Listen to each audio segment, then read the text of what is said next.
Halo Virgo, selamat datang dan terima kasih sudah mampir. Semoga kamu dalam keadaan sehat. Ini adalah bonus reading tengah bulan. Kita akan lihat apa yang kamu perlu tahu saat kamu menonton reading ini ya. Oke, eksplorasi dan partnership gini. Aku mendapatkan hal pertama yang terpikir saat aku melihat dua kombinasi ini adalah gini. Kamu akan ketemu seseorang dan dia akan menginspirasi kamu atau membuat kamu entah gimana caranya, entah dia menginspirasi, entah dia memotivasi kamu untuk atau menantang kamu ya kayak dia tuh keberadaan dia itu membuat kamu ingin jadi versi diri kamu yang terbaik gitu keberadaan orang ini. Entah itu sosoknya mungkin kamu melihat sosok public figure, mungkin kamu melihat sosok influencer atau bisa jadi keberadaan orang ini adalah uh, kayak pertemanan baru atau hubungan romantis yang baru saja dimulai karena ini bisa berbicara tentang hubungan romantis ya si Juno ini dan orang ini akan menginspirasi kamu untuk jadi versi terbaik diri kamu. Orang ini memicu kamu untuk jadi versi yang lebih baik, bukan untuk jadi versi terbaik diri kamu.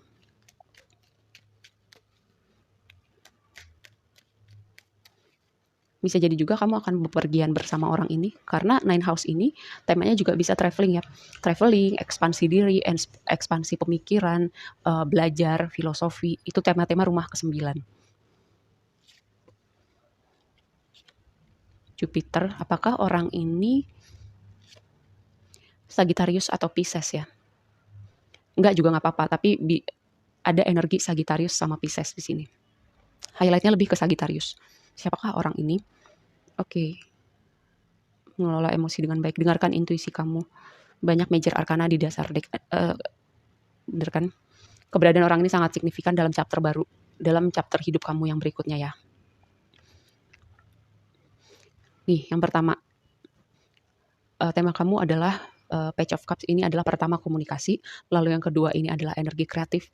Ada sesuatu kayak orang yang mau ngasih cupsnya ke kamu. Ini kan bisa jadi awal sebuah hubungan romantis ya, atau bisa jadi awal kayak perjalanan kamu menyayangi diri kamu.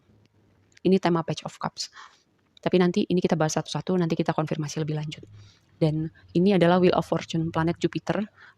Jupiter itu adalah planetnya Sagittarius dan Pisces. Ini adalah nine house, adalah rumahnya Sagittarius. Makanya aku bilang kayak ada signifikansi Sagittarius atau Pisces dalam reading ini ya. Blessingnya buat kamu Wheel of Fortune, ini kayak ada portal yang terbuka buat kamu, ada kesempatan, ada pintu-pintu, ada faktor takdir yang membawa kamu ke dalam sebuah situasi atau mempertemukan kamu dengan orang-orang tertentu.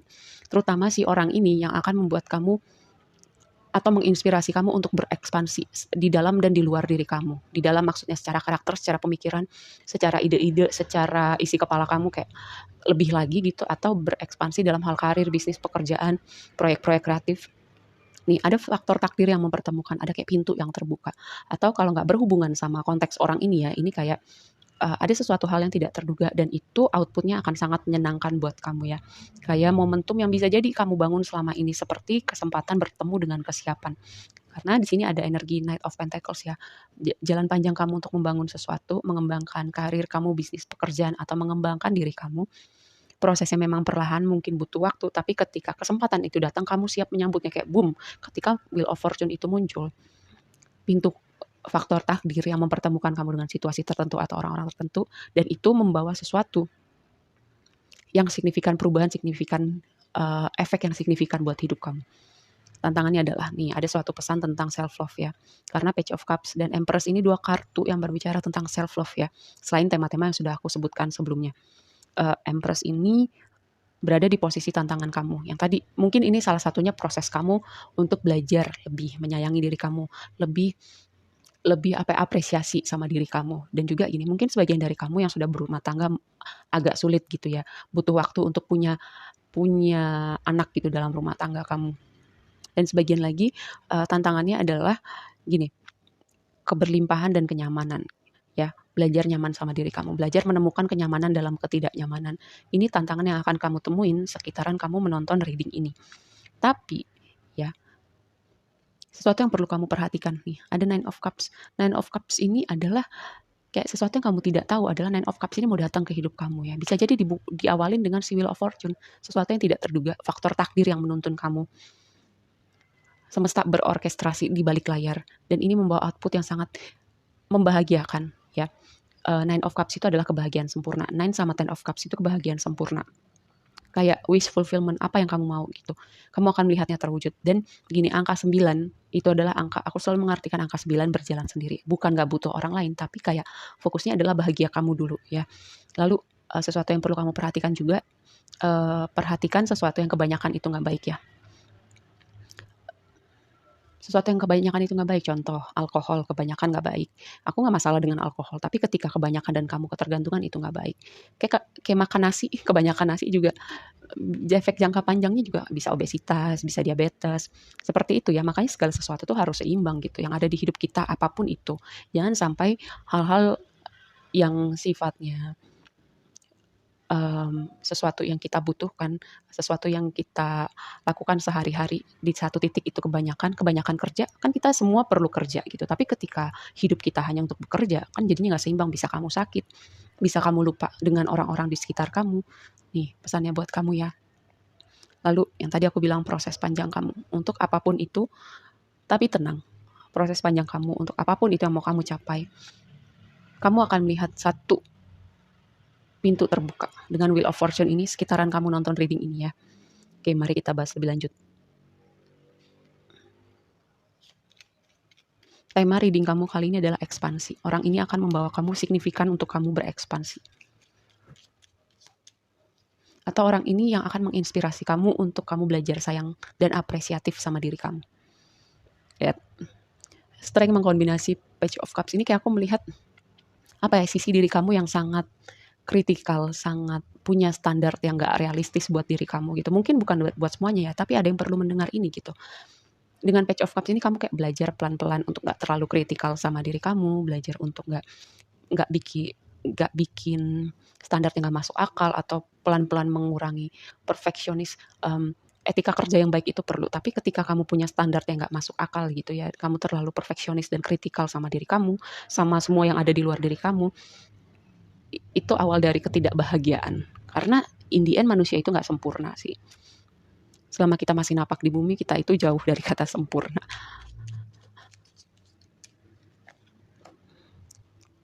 Lihat, gini, dengan Wheel of Fortune, pintu yang kebuka ini, takdir yang menuntun kamu ini, mungkin kamu pertama bakal jadi sangat sibuk.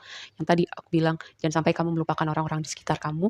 Atau gini, kamu ibaratnya gini, sebuah kontradiksinya adalah kamu sangat menunggu momen ini, tapi ketika itu muncul kayak ada keraguan, entah apapun itu, kayak kamu ambil nggak ya kesempatannya, jalan terus nggak ya, kayak ada konflik batin di dalam diri kamu. Padahal ini sesuatu yang kamu mau selama ini, ada sesuatu yang kamu tunggu selama ini, dan ketika itu muncul, di satu sisi ada kayak maju mundurnya gitu ya.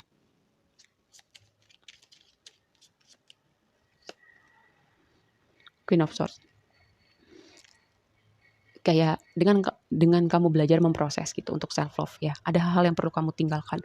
Mungkin ada hubungan-hubungan yang perlu berakhir. Dengan Queen of Swords ini, Queen of Swords itu adalah orang yang cerdas, orang yang tahu maunya apa, dan dia nggak segan untuk melakukan hal atau mengkat hal-hal tertentu yang dirasa udah nggak pas sama hidupnya.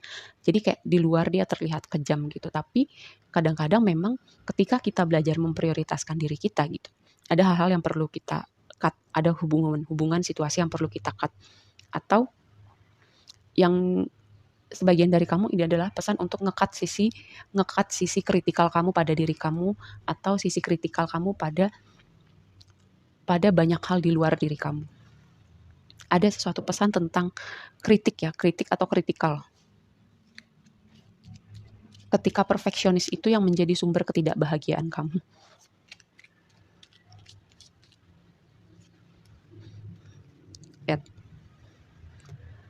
Lihat wish fulfillment, manifestasi kamu, chapter baru kehidupan kamu, stabilitas kamu, momen perayaan kamu, bahkan mungkin ya, karena di sini ada sosok signifikan ini, ya, sosok ini yang jadi rumah masa depan kamu ya. Kamu sama-sama berekspansi bersama orang ini, sama-sama growing bersama orang ini, dan sangat mungkin kalian akan jadi power couple ya.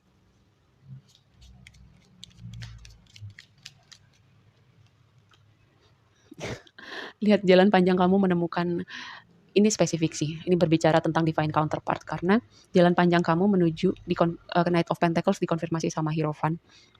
Hal yang pertama terpikir buat aku adalah jalan panjang kamu menemukan sosok yang beneran pas sama diri kamu. Dia nggak memaksa kamu untuk berubah atau nyuruh-nyuruh kamu berubah, tapi keberadaan dia itu menginspirasi kamu untuk jadi versi terbaik diri kamu. Kayak manusia tuh kan gitu ya, kalau disuruh-suruh atau dikasih tahu kan biasanya nggak mau ya, kayak ngelawan gitu. Tapi orang ini tuh beda, dia nggak akan nyuruh kamu atau bilang kamu perlu begini begitu. Keberadaan dia aja udah cukup untuk menginspirasi kamu jadi versi yang selain sayang sama diri kamu juga berekspansi menjadi versi terbaik diri kamu. Oke, segitu aja dulu reading yang kali ini buat kamu. Semoga bermanfaat dan sampai ketemu di reading berikutnya. Bye.